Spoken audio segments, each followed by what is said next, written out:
Good evening, everyone, and thank you for joining us this evening for this meeting. And I'd just like to start off if everyone could join me in the pledge to the flag. I pledge allegiance to the flag of the United States of America, and to the republic for which it stands, one nation, under God, indivisible, with liberty and justice for all. Thank you, everybody. Mr. Chairman? Yes, sir. The floor is yours. I'd like to thank everybody for being here and joining us in this endeavor. My name is Stephen Celestino.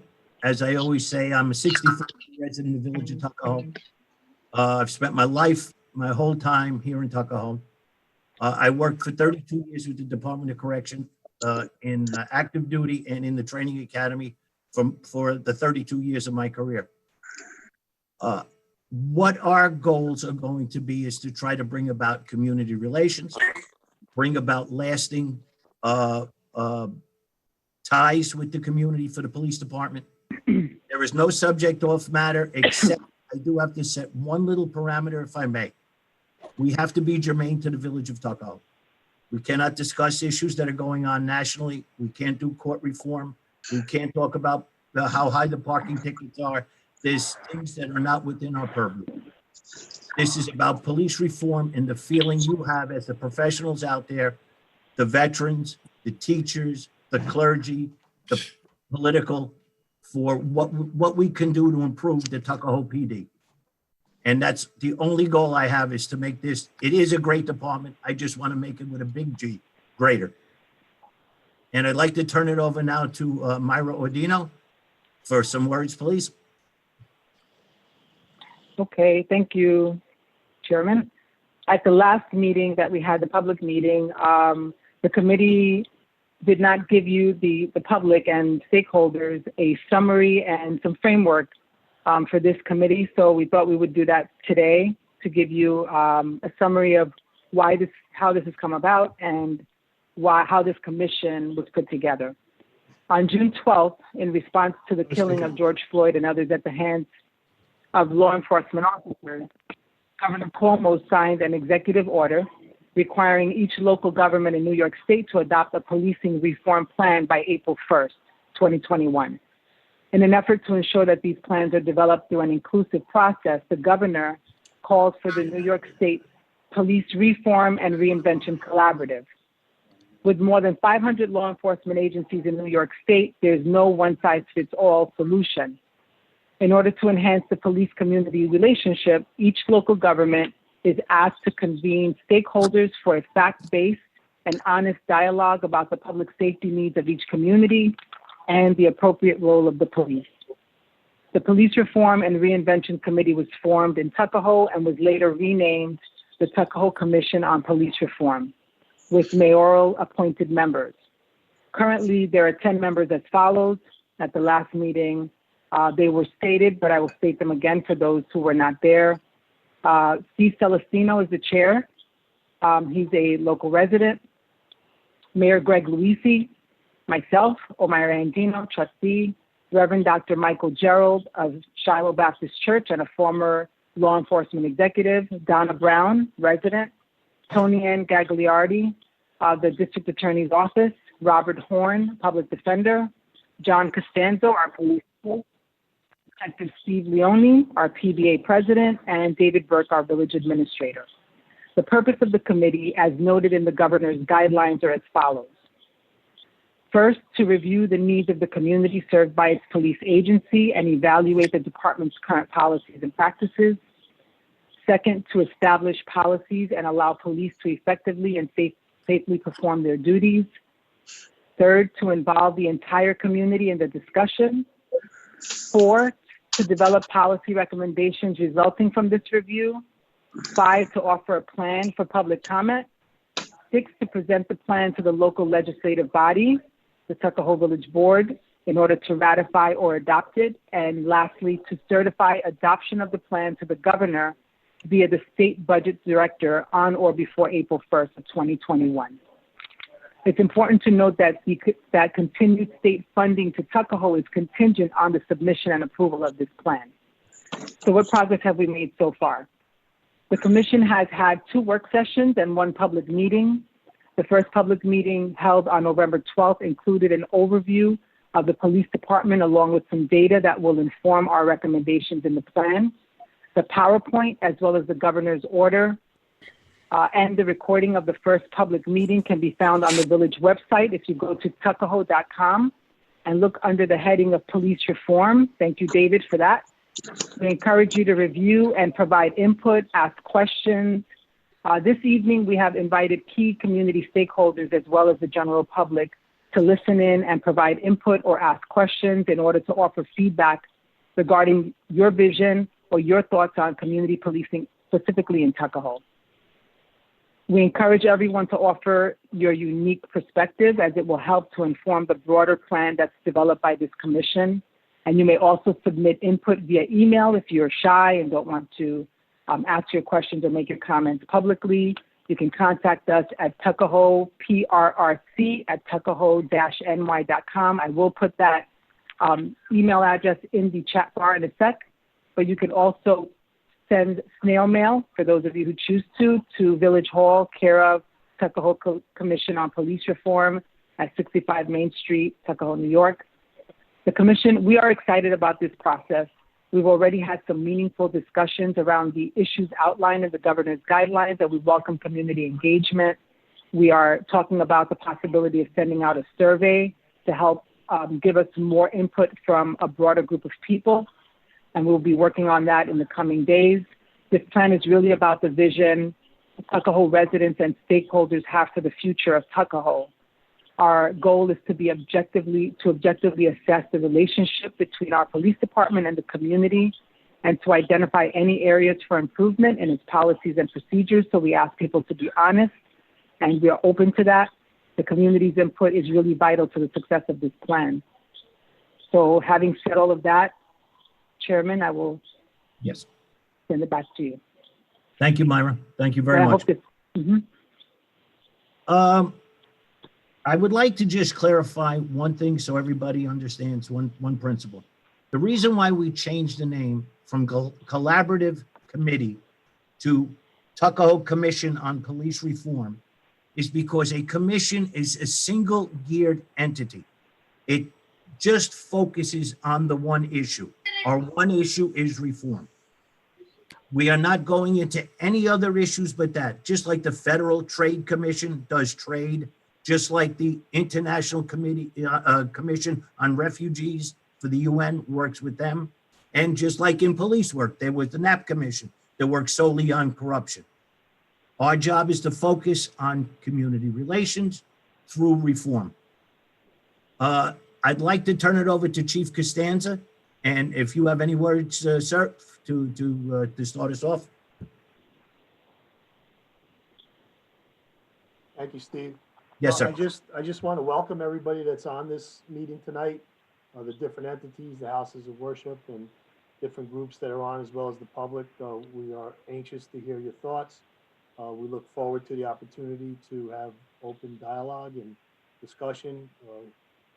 Everyone at the police department has always felt that this is an opportunity for the police department to showcase some of the things that we do, to hear the public and where we may fall short, and come out of this a better police department. So I thank everyone for their participation.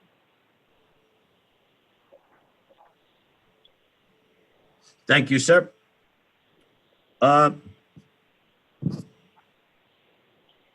Dave, I need you for a minute. I'm sorry.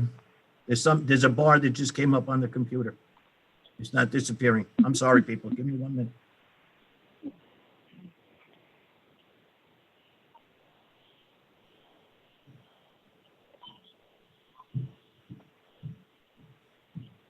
I have no idea what about that.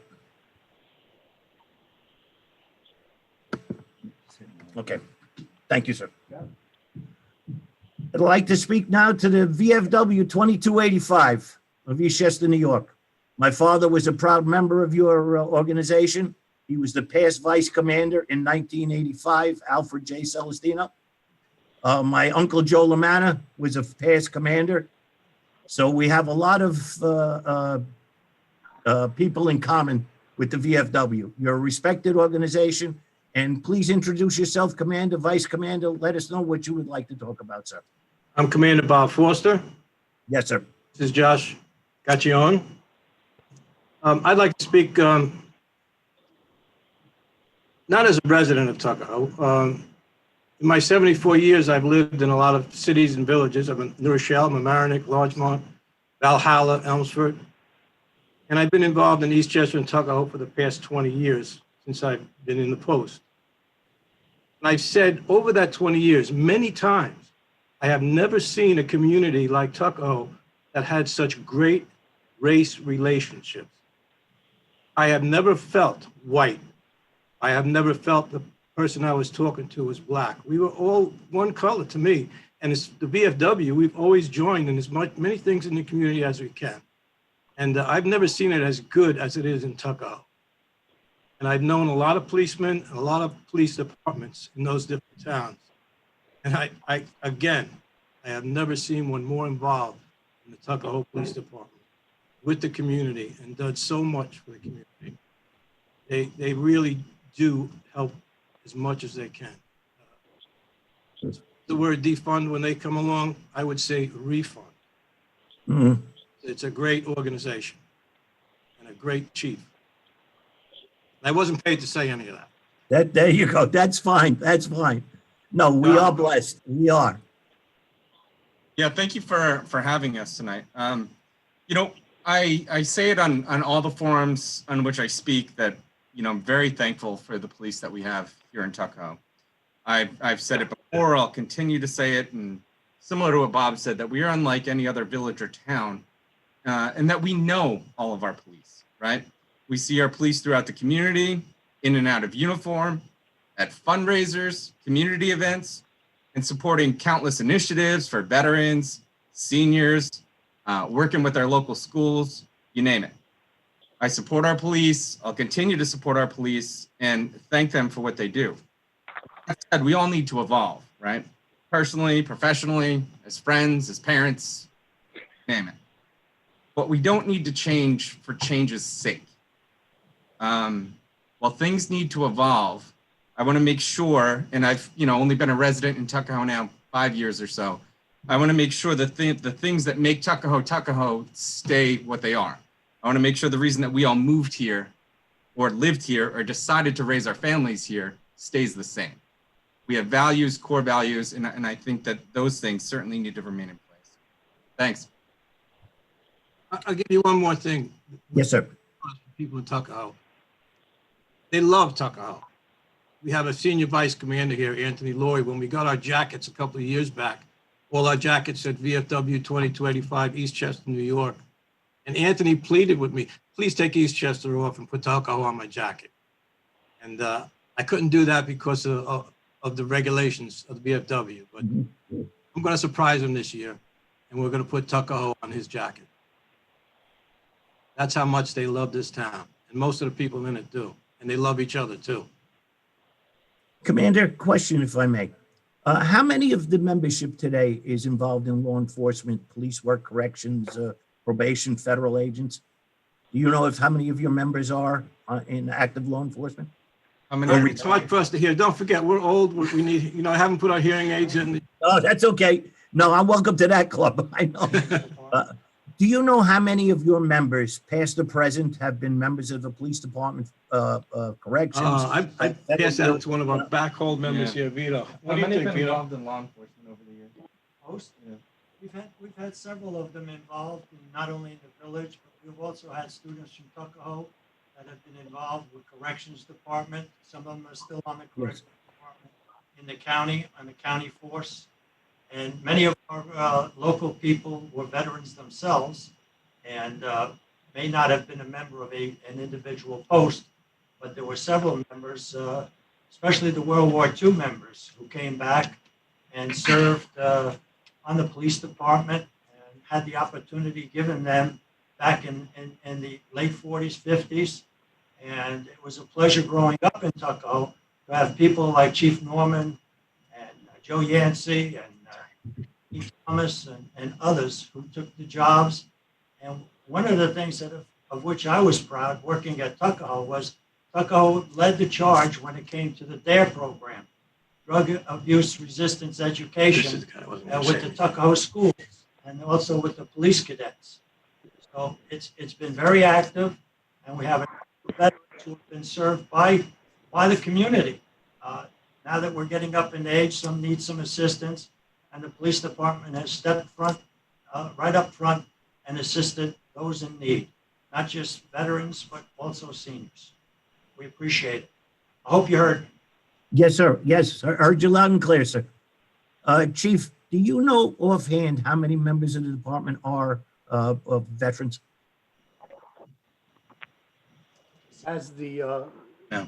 as Mr. Pinto said, over the years, we've had many veterans, currently one active member, which is probably about the lowest in many years.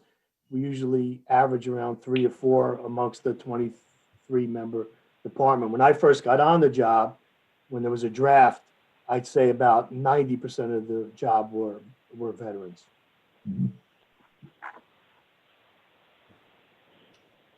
Mr. Commander, any other words, anything else you would like to ask, sir? Yeah, I don't know if it's appropriate, but I'd just like to explain something because most of the members of the VFW have been in harm's way. Yes. And when you're in harm's way and something is coming at you, you have to learn to react. And to be honest with you, sometimes the reactions are extreme. Sometimes the reactions are late. And those guys ended up dying.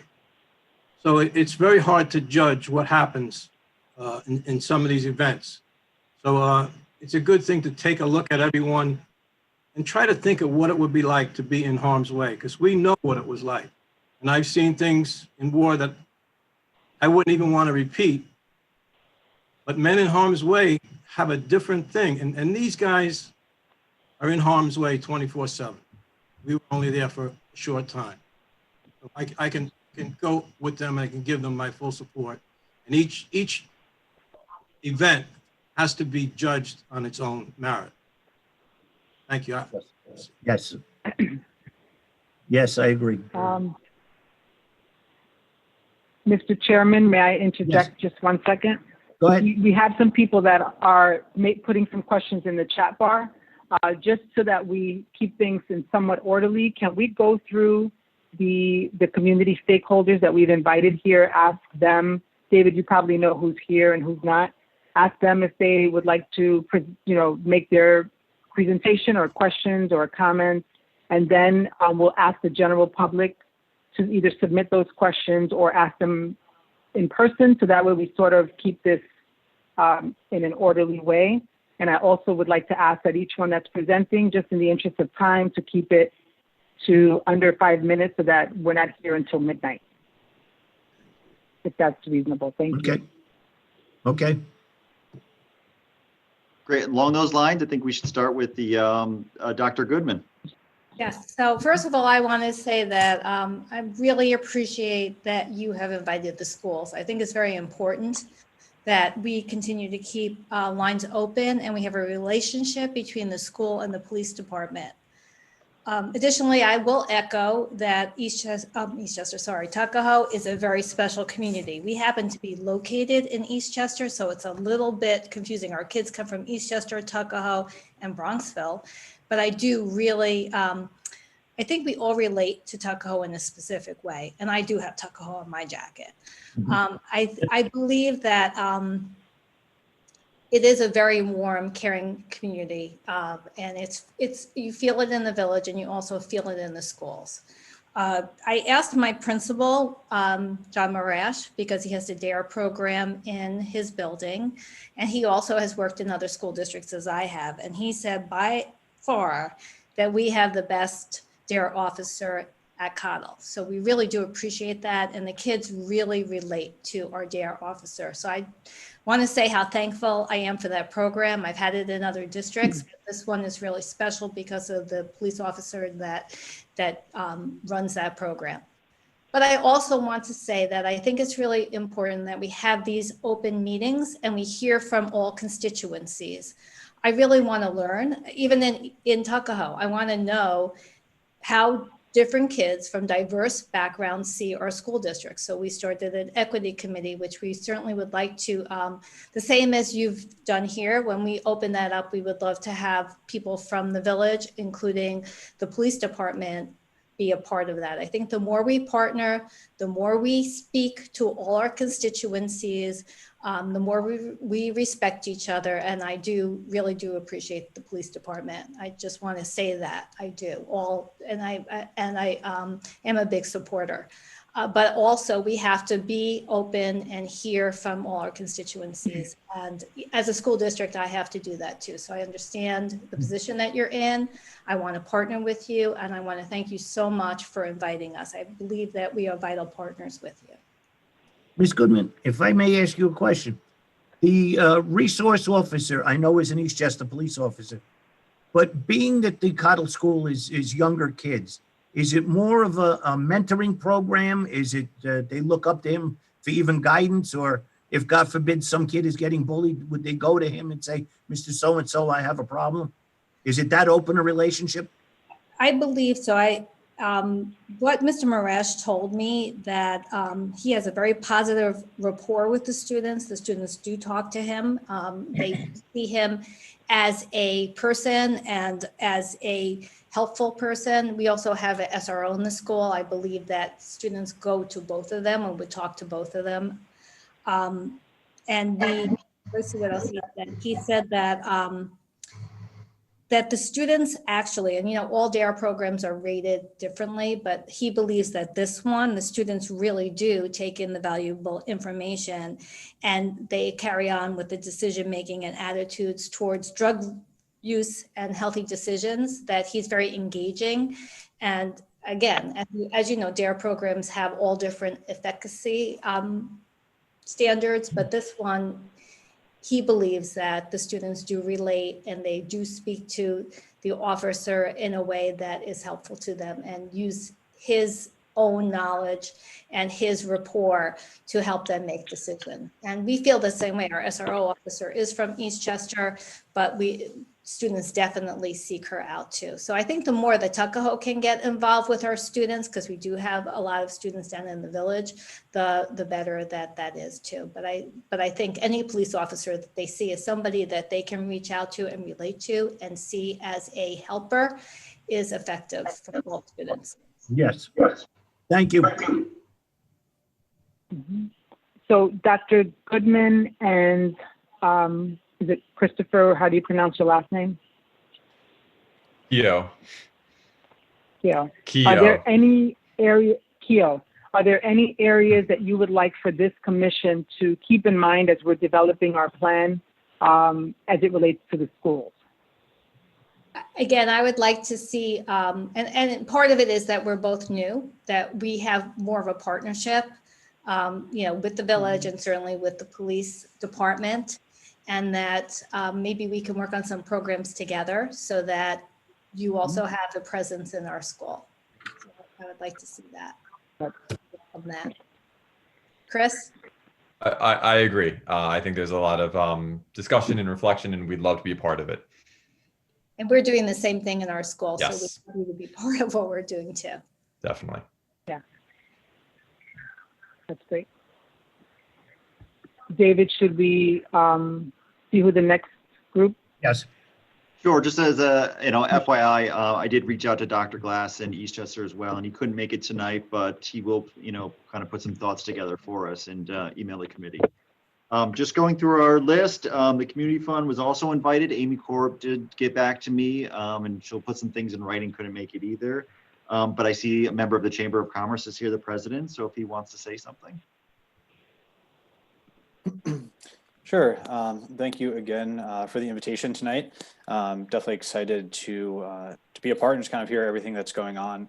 I am newly appointed the president of the Eastchester Tuckahoe Chamber of Commerce as of this past summer.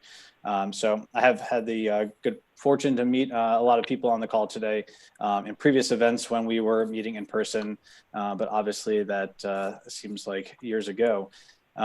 With that, as a chamber, we have over 120 members in Eastchester and Tuckahoe. and that is fairly evenly split, probably a little bit heavier on the Tuckahoe side. From our standpoint, it's been tougher to get large groups of our membership for our general meetings. But I definitely do remember last year meeting John Extenzo at one of our dinners. And I think getting the update from hearing from the police chief and from other law enforcement members directly is impactful. Like everyone's mentioned so far, we are fortunate to live in small communities where, we really do feel like we know everyone. And I think from my standpoint, and kind of just, I think, representing the chamber in a bit and small business owners in the community, it would be nice if we can get a little bit more involvement. We do have monthly Zoom meetings now, so maybe every other or every couple months, if we get a member of law enforcement on to kind of show face, give an update about what's going on in the community, if there's any changes that we need to be aware of or that could potentially positively affect any of our members, and just kind of keep an open dialogue, an open forum. I feel that, especially in this day and age when we're not having so much person-to-person contact, keeping that open dialogue and making everyone very approachable can really only benefit in any situation. So really, for me, if we can figure out a way to get some sort of involvement on those monthly meetings, or again, every couple months, I think that would be a step in the right direction. I have reached out to a couple of our board members. We had a board meeting this morning, and if they do reach out with any other questions or concerns, I'll make sure to pass them along. And I'm open to suggestions and anything that we can do to help as well, or aid in some sort of relationship building. We're available. So thank you again, and nice to meet everyone. Mr. Ranieri, Yes. Thank you. how do you feel that the Tuckahoe Police Department can better reach the business community for a better understanding?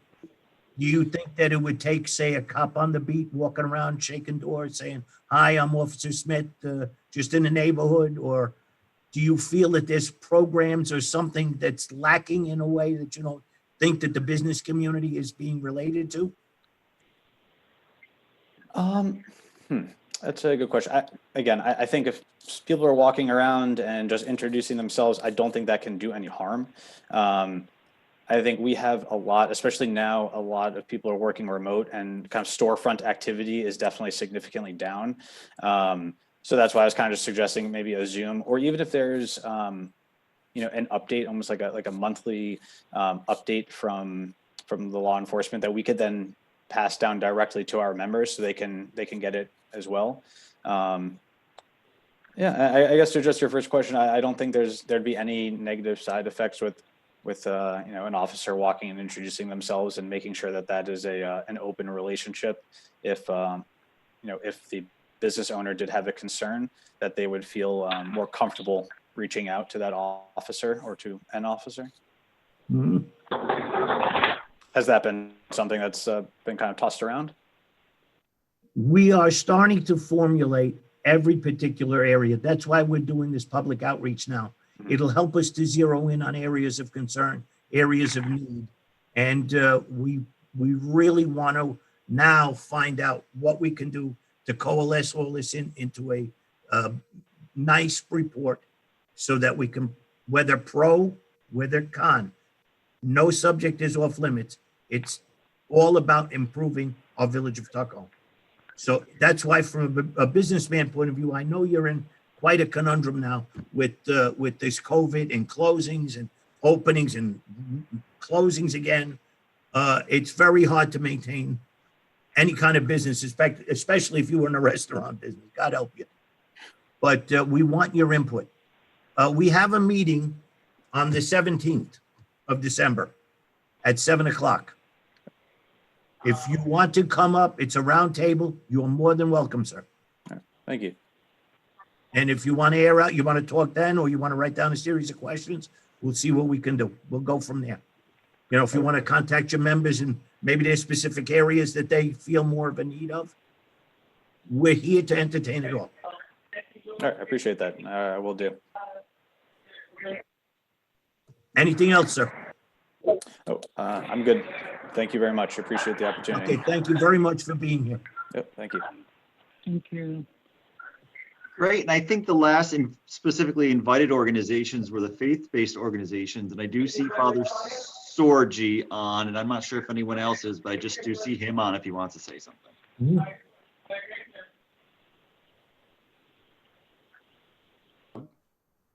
I am not very good at this. Can you hear me and or see me? We can hear you, but not We can see hear you. you, but not see you. Tell me what I could do, David, to be seen. I'm not that familiar using this. Is there some button I have not pushed?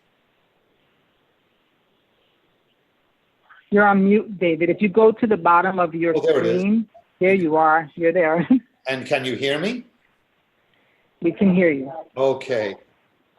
First of all, I want to thank everyone for the invitation to join this wonderful group and to speak about such an important topic, important in our country, important in our communities. I think that most of you know, much like Ms. Goodman said, that we are the Church of Immaculate Conception and Assumption has 3 campuses in our beautiful community.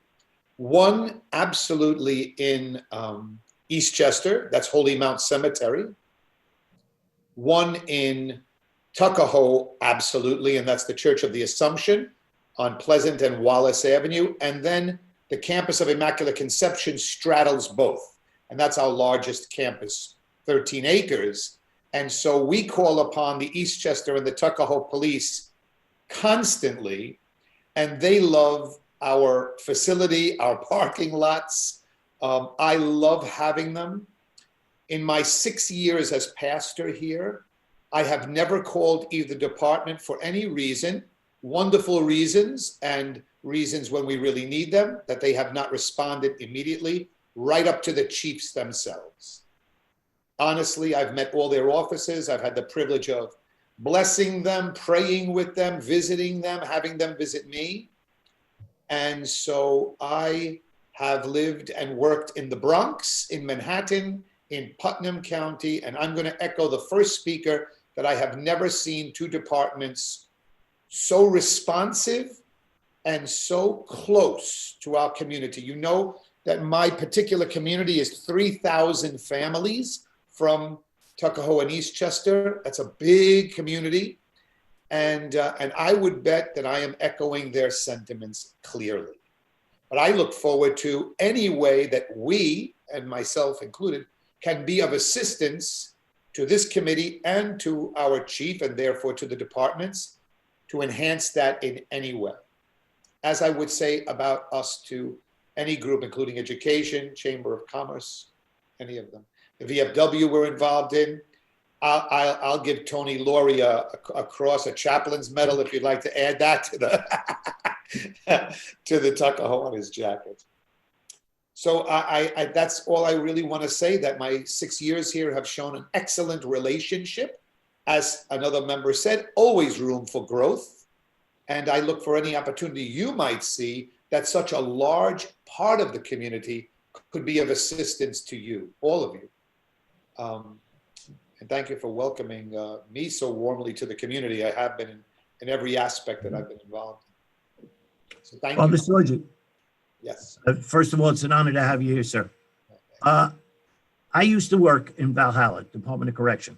I was there for 32 years. We had a priest, Father Paul Tove, as the head of prison ministry. Mhm. I have never seen a man, and Sergeant Luis, he'll back me up, the mayor backed me up. I never saw a man that had to deliver the word of God at the gates of hell like him. Yeah. He's my classmate. Really? Yes. Really? Paul Well- Tolby and I went to college together. Then he went off to become a Franciscan monk, and I Yes. stayed a parish priest. Well, We're very good friends. that man has not forgotten me. Yeah. When my mother passed away, he was the first one through my front door. He was the first, he was at the gravesite, performed the service. I never really realized how interlocked faith and law enforcement is. And it's a darn good situation when they're there. For sure. Without the man upstairs, none of us would be here. And we feel it both ways. Very, very, very often, clergy of all faiths and the departments that assist that way, including police and the particular one we're talking about, fire, correction, EMT, always a great relationship. You'd find it in a place like this, especially. Well, Father, just a question. What would you think would be a way of developing whether you want to call it faith-based, I know the separation of churches, I know what everybody's going to say, but a good relation between police and clergy where, if God forbid, there's a situation where you might have to come in, or we could call on you for an expertise that the average officer wouldn't have. Mhm. Is there an area where you think we could work a little better, or? I will tell you something that I did, and I think this is a very simple thing. When I was down in the Bronx, I had the 45th precinct in my Oh, yes. parish. Oh, you know that. I would be invited to come every time they brought on new officers, so maybe 3 or 4 times a year, to literally come and speak to and bless the shifts. And I would go to the shifts for a whole day, actually, just to say good morning. The chief would introduce me or one of his lieutenants. And it was a tremendous, anytime I met them then in the community for the next 3 months or until I saw them again, there was immediate recognition. I remember so that was a big thing for me to meet, but those were big departments. I realized I know most of the officers in our department in Tuckahoe, from, of course, Chief Costanzo to the newest officer. So it's not hard here, but I would love to be invited that way. Seeing them on the street, or when we have need of them, or when they're evident, including the DARE program, very easy to talk to. Very easy rapport. I would really suspect that all my brother and sister clergy persons in Tuckahoe would say the same. But I look forward to hearing from them. So I think being invited to in any way address or come and have a cup of coffee or something with the officers would be a wonderful rapport builder. Otherwise, I will tell you for myself, because we are 3 priests and 4 deacons that live here, 7 of us. We're with at the beck and call of both police departments, fire departments, whenever they want. Father, would you say that the biggest skill a police officer today needs is communication skills? Absolutely. Absolutely. Communicating with their body language, with their face, hands, and every other way that they'd have to. Yes, I do. Okay. And if we can be of assistance that way, since that's our principal job, communicators. Yes. We'd love to be of assistance in any way. Yes. Omara, yes. Yeah, I just wanted to let David know. David, I don't know if you have any other faith-based organizations. I know Pastor Gerald. I don't know if you're going to speak now since he's also a member of the committee. But we also have Daryl here who wrote some notes in the chat bar, and he's going to be representing ECAP. So maybe we can have Daryl go next.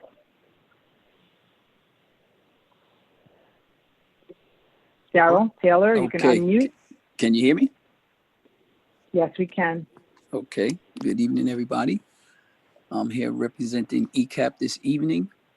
I just quickly want to say that this commission, if and somebody can correct me if I'm wrong, was basically mandated by the governor in the wake of the tragedy that involved the death of George Floyd and some other, unfortunate incidents that people, wind up being killed in matters that pertain to the police. I know one gentleman mentioned the reference about defunding the police. I don't think anybody on this commission, anybody on the village board, as a matter of fact, I haven't anybody in this village of Tuckahoe that I've spoken to since that term came out is for defunding the police. So I just want to make that clear. This is not about defunding the police. I believe we have a very good police department. I think they do a good job overall. And so I just want to make sure that that is understood. I do have a few questions. I put them in the chat, but I will read them. And the first one is, what is the policy, or is there a policy on wearing a mask in the public? I mean, when you are in the public spaces, basically stores or restaurants, etc. This is for, I guess, John, the chief, would maybe answer this question.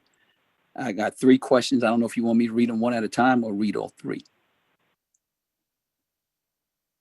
I could do one at a time, Darrell. Okay.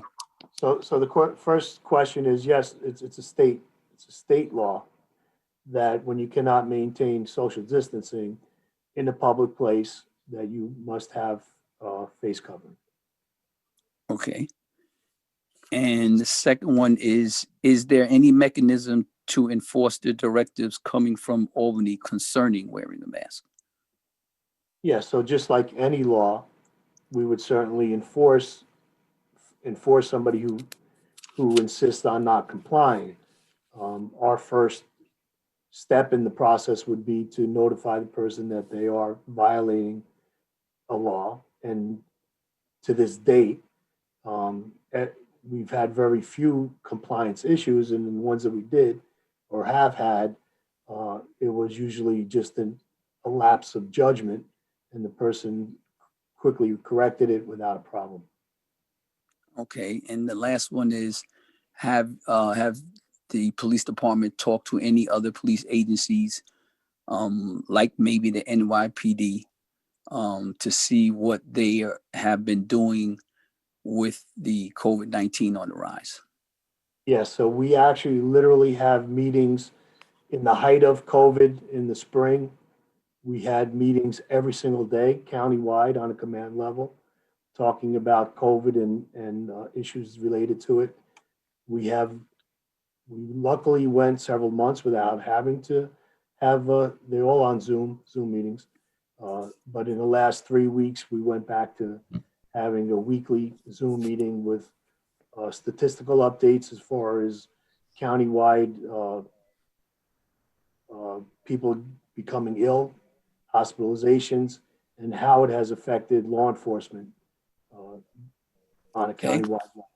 Okay, and just quickly, since I am representing the ECAP, just a little quick history. The ECAP was basically started in, I would say, the mid 60s, somewhere around 1966, 67 on Columbus Avenue.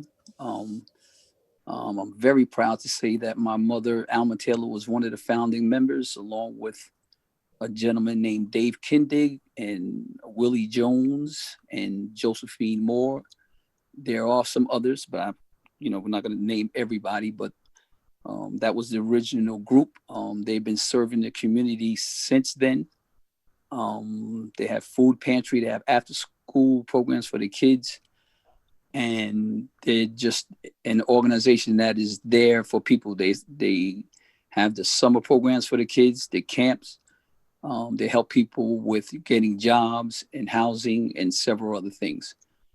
And thank God that we have the support of people like the Community Fund and other people in this community who have supported ECAP financially, because they are a non-for-profit organization. And anyone who doesn't know ECAP needs to stop by on Main Street and Washington Street and see us and learn about ECAP. Thank you. Darrell, how do you feel like, because now you're in a community action program, do you feel the outreaches that are made by the PD are good to the community, favorable to the community, not favorable to the community? What is your constituency feel? No, I think they do a good job. They have had several things where they have come down, and the last one was when they came down and they had the pizza and everybody came out. You have the guys that ride the bikes. I think overall the police department communicates with the people in my area. I think they do a good job with that. So I don't think there's when it comes to their relationship with us, there's any kind of major problems concerning that. Very good. And Daryl, while I have a chance, congratulations on your retirement. You were one of the finest students I had in the building, and I appreciated working with you every day. You were an honor and a gentleman, sir. Appreciate you. And I don't know if you all know, his nickname is the Professor. Thank you. Thank you, sir. So I don't know, Dave, is there any other stakeholder groups that we've invited? Not that I If see. there isn't, okay, so then we can open it up to the public now.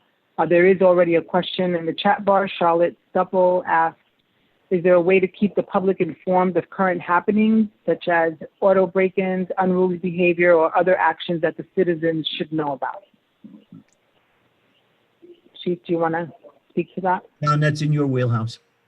Sure. So, unfortunately, we used to have the local newspaper literally come here every single day and report on local police issues, and that hasn't happened now in a couple of years. So we have turned the best we can in what we think is the best method and the quickest, and serves the broadest audiences, to try to use social media as best we can to get messages out when it comes to issues related to the police department.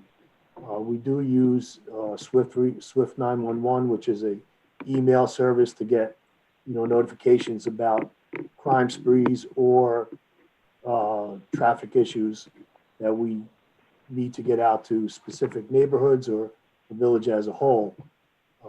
But the mechanism that we use the most, and again, serves the greatest audience, we believe, is social media.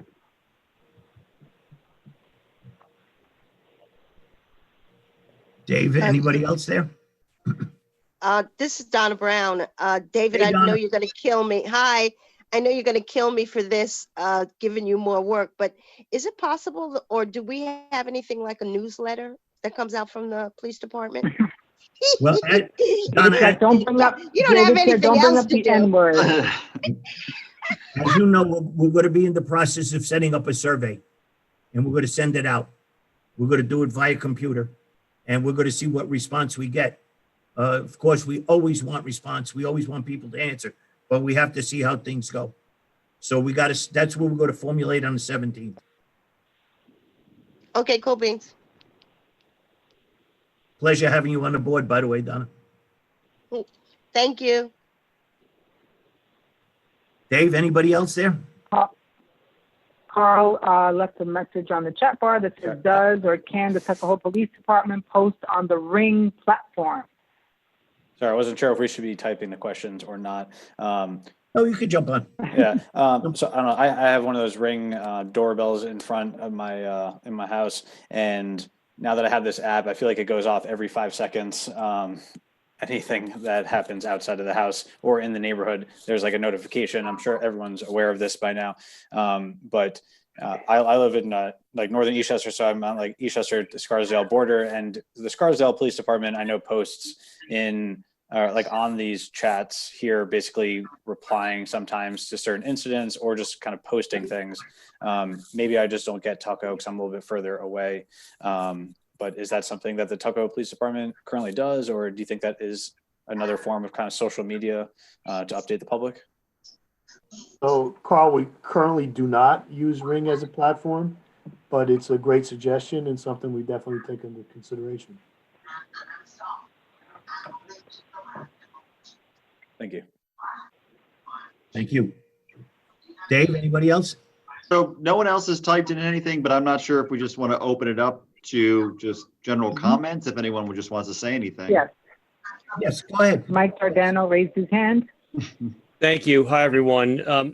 So being on the chamber with Carl, one of the things we always look at is economics and ROI. And I think what would be good, and this actually applies to any department, but certainly I think it's good with the police, is that when a department is saving money, and because the word defund is not a good word, but I think smart funding is a good word. All departments need to be smart funded. So when the police department has done something that has increased efficiency or saved some money because they're doing things differently, because that's an ongoing process that never ends. I think that's really good and helpful for the residents to know that. And so if they've done something with whatever consolidated buying of bullets, or, whatever the case may be, that saves some money, I think that shows the taxpayers as well that we're using the money wisely. And I think that's part of the issue as well.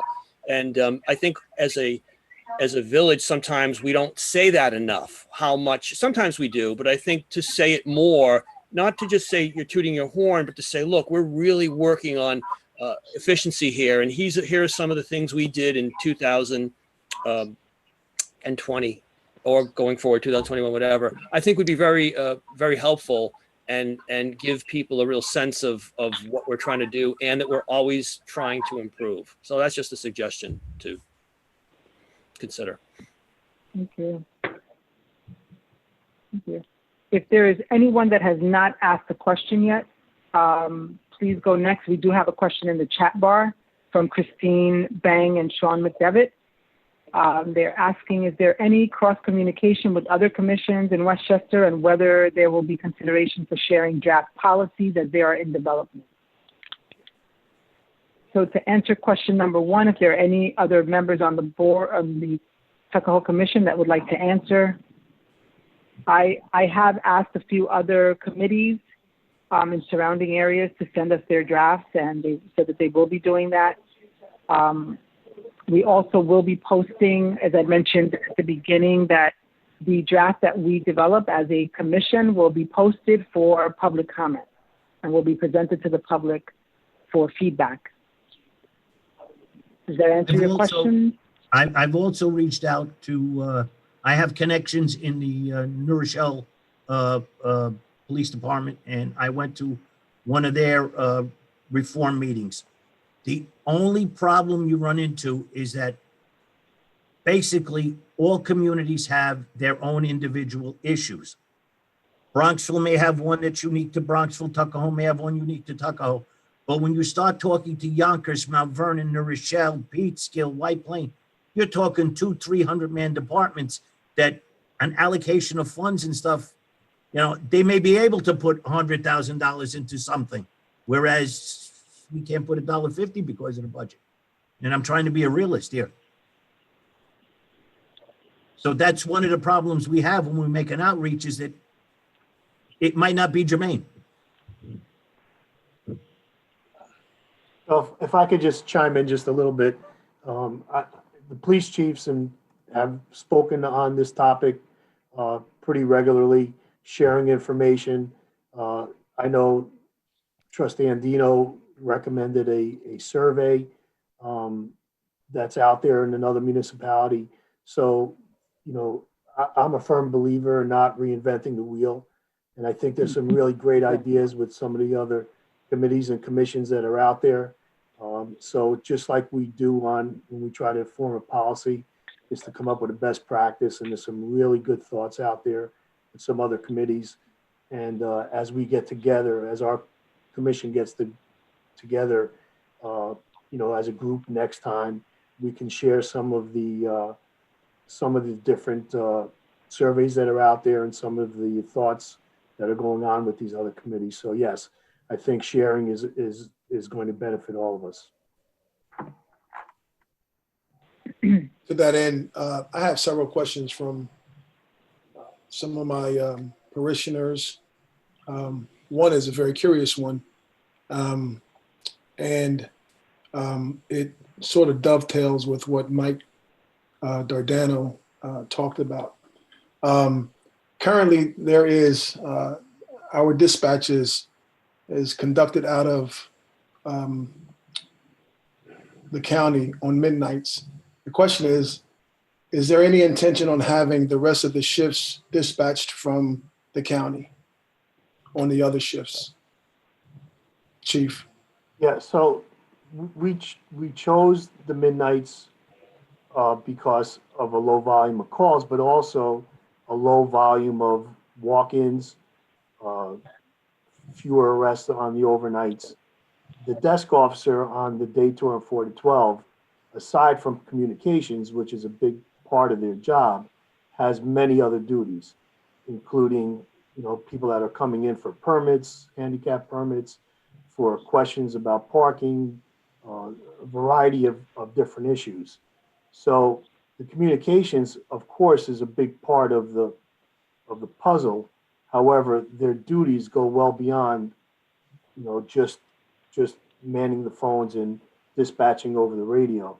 So quite honestly, it would not work on the other two tours because of the volume of work, the volume of foot traffic in and out of the police station, and the other duties that the desk officers have to perform. Okay, thank you for that, Chief. The next question is, has there been any thought given to a system of a civilian complaint review board?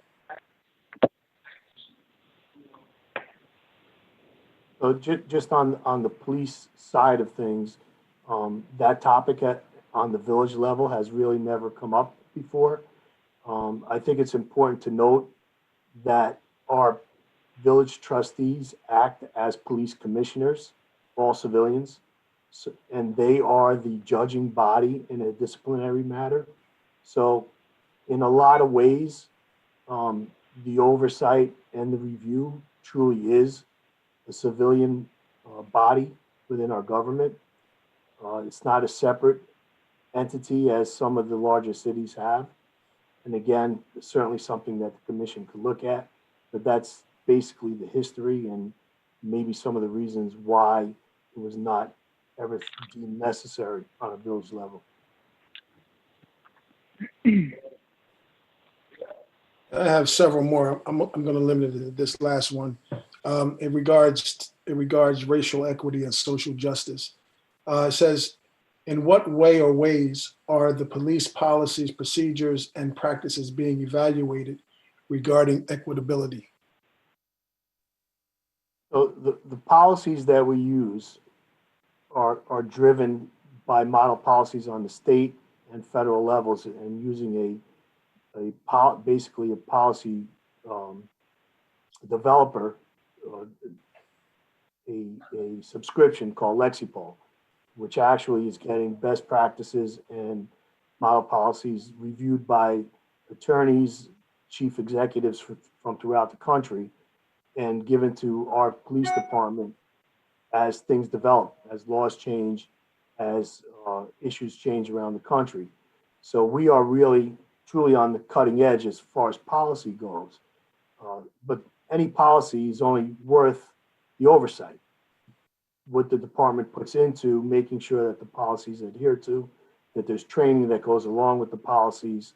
And that's where I think we strive to make sure that those policies are not only the best written policies, but more importantly, in practice, are being practiced on a regular basis by our members. Okay. That's all I have, Mr. Chairman.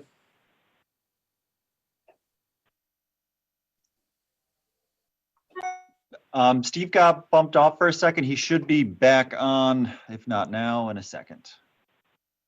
Can I just read the comment made by the VFW Post while we're waiting for him to come back on? Of course. The VFW Post says, thank you for inviting us to this very important commission. We look forward to continuing to participate in further discussions. We have our final planning meeting this evening for our Pearl Harbor Remembrance Day. We hope to see everyone there on Monday, December 7th at 7:50 a.m. outside the Eastchester Town Hall.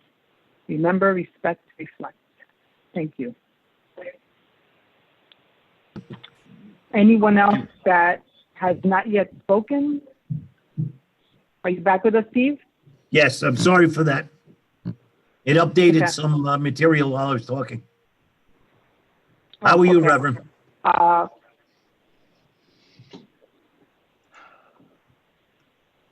Anyone else that has not? That has Reverend, not yet asked the question? You'll have to forgive me. You got to let Myra brief me on what you said, because while you were talking, I was off. I'm sorry. Yes, Steve, we have the recording, so you'll get that. Okay, thank you. I do have a question. Is my boomer? Say your name. This is Julie Fortier. Sylvan Avenue. I feel like I'm a board meeting. Do I have to give my address? I know. No address Um, needed. First of all, I want to say I'm so thankful for this meeting. I think this is just amazing that we have such a large number of people. It's a civil conversation. It's friendly. I just love it. I think it embodies what Tuckahoe's about. And it just makes me so happy to live here. So I just want to say that. And also to Chief Costanzo, I think you've proven that you've been so open to feedback, which it just, you keep, just blowing me away. Like you're just, you've been doing an awesome job. You and your force, everyone's been so amazing. We met at the last time was at the pizza event, and everyone was just so friendly and cordial, and it was just an amazing event. I think I heard from Steve, I think you mentioned there's going to be a survey. Is that correct? There's going to be a survey out of this? Yes, yes, at our next meeting, we're drafting a survey. It'll go out Great. on the village website, and we hope that we get some good input. So I think that's a fantastic idea. I mean, that's part of what I do for a living is also, reach out to people to get input for completely different reasons. But I think one thing we need to just remind ourselves is the reason why we're here is because of, as Daryl mentioned, the executive order from Governor Cuomo that came in the wake of just horrible events that have been going on for, decades. And it's really critical that we hear from minorities. And specifically what's been happening has been about, our Black population, Black men more specifically. And, we have representation in this meeting, but how do we actually go to our minorities in town and get feedback? I don't know if everyone is comfortable coming out with a group of white people and just say how they're really feeling. And maybe they're just feeling just as great as we all are, would be great. But, how do we actually get, potentially anonymous feedback or how, and it's not just about like, please go to the website, like how do we reach out to people? So I don't have that answer, but maybe some people on this call do have that answer. And I just wanted to throw that as a suggestion. The other thing I would mention is and I think Daryl mentioned that as well, and so did Mike Dardano. The whole defund the police is probably the worst marketing, tagline that's been made in history, right? That was never really the intent to say like, we don't want any dollars to go to the police. It's the intent of this group to just say like, are we spending the money in the best way possible? And one thing I've been thinking about, even during this conversation, is that, what are we doing in terms of, and this, I'm going to sound like a hippie for saying that, and I'm like as far from a hippie as anyone could be, but what are we doing for peace enforcement, right? Not just law enforcement, not just for, I think it's great. It's one thing to let people know that people are breaking into things and stealing your Amazon deliveries, that's great. But what are we also doing for peace enforcement, right? And one thing that actually, Reverend Gerald, I think you mentioned during the Black Lives Matter march in June, was that when police officers really know the community, right, that just, that's part of building peace, right? I don't remember exactly how you said that, but that, you need to know your community. I'm just bringing this back to this like horrible tagline of defund the police. It's not about that, but it's about like, how do we ensure that some of the dollars we're spending on our police force goes towards community building, community activities, sports, about like, just us getting together. I'm just thinking about that pizza event, which was like, it's a simple thing, right? And it probably cost a couple $100. And it just really, embodied like, how do we bring people together so that we know who you are and you know who we are, right? And I'm speaking right now as a white woman, so I'm, I'm not fearing, like walking around the neighborhoods, but I think this is part of it is really about that. Like, how do we enforce peace, and like, what programs do we have to build that in our community? So anyway, thank you for listening. I just wanted to share that. And I'll let you know that we have had, now this is our second public meeting. yes, We had a forum about 2 weeks ago. We are, as I told you, we have been getting input through the village board, through the police department. As far as outreach, we are going to always try. Our main job is to please this community, to show Tuckahoe what it really is. It's a community of people. It's a multi-ethnic community. It's a polyglot community. It's a community to be proud of. And we want to exemplify that. We want to also hear what people like and don't like in order to improve on that. But the other part of your question, I'll turn over to Chief Costanza. He's the expert on that. Thank you, Stephen. So Jules, all of those events that you talk about, when we have, pizza with the police, or cone with a cop, or coffee with a cop, or, all of the traffic safety events that we have, it's a great opportunity for us to break down barriers with all segments of our community. And we thrive for that, and we shoot, and we understand that those are all important events. But what we emphasize to every single member of the police department is that every single day we have dealings with the public that are important, that are going to be remembered by how we treat people, whether it's something negative, that's a traffic stop or an arrest, or even, a positive thing. I think we had a resident at the last board meeting or last Zoom meeting talk about one of the officers stopping and having a catch with her son with a football. Or, we tell officers on the bicycle patrols, like Darrell Taylor mentioned earlier, to be approachable, to stop in the parks and talk to the kids and, see what's going on. So all of those events are important, and we, with the support of the community fund, we get funding for those things, and we welcome them and we love them. But every single day is an opportunity for members of my department to meet with the public, to talk to the public, to break down those barriers, and to be approachable. And that's what we strive for every single day. Look, we're not perfect. We make mistakes. We're not in the top 10 of everybody's list, but we really work hard at it. And we could do better, always.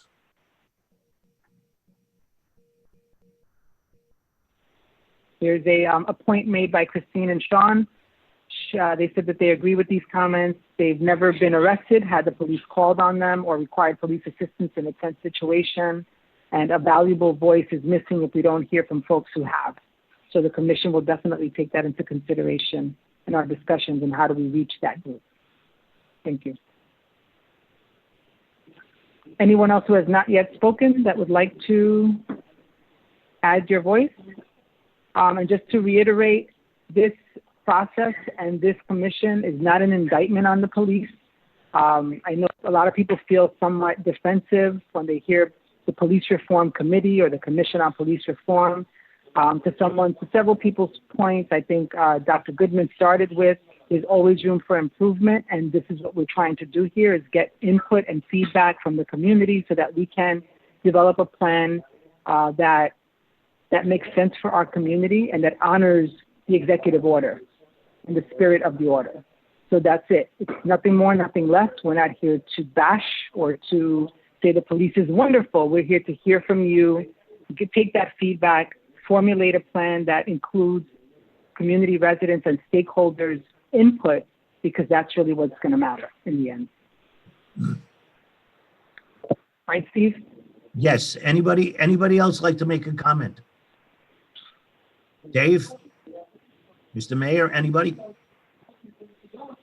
I'd just like to say then, we'll be wrapping this up.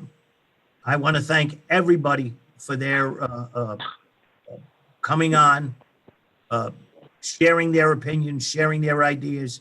This is what we need. This is what makes a community.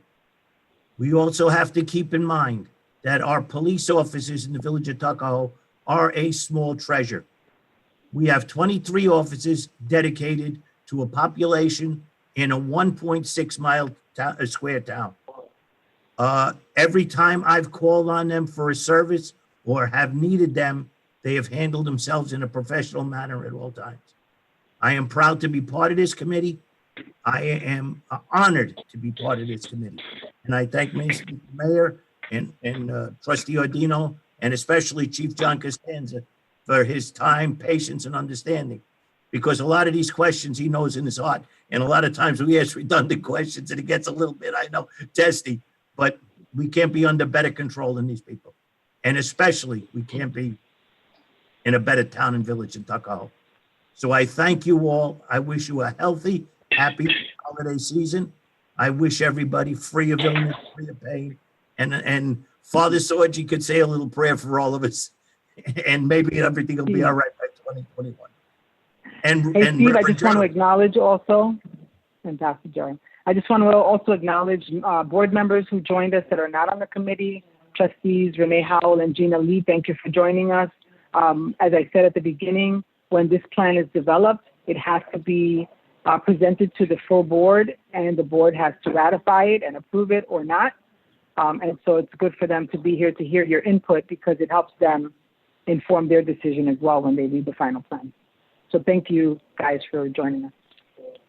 Thank you all and have a good night. Yes. See you on the 17th. Yes, ma'am. Yes. Yes, sir. Reverend will be here on the 17th. you all. Dave will be here on the 17th. Omar, you'll be back on the 17th. Thank you. And I'll Chief, be back way before the 17th. Tylenols for the 17th. And I just want to thank all the stakeholders that we invited that did not count it robbery to be here tonight with us, as the Pastor Gerald would say. Oh, and I'm sorry, just one last thing. Thank you for your service to our country, members of 2285 and the AC Jeffrey Post VFW. Without you guys, we wouldn't have an America. So thank you for your service. Okay. Thank you, everyone. Thank you. Thank you. Thank you. Good night, all. Bye.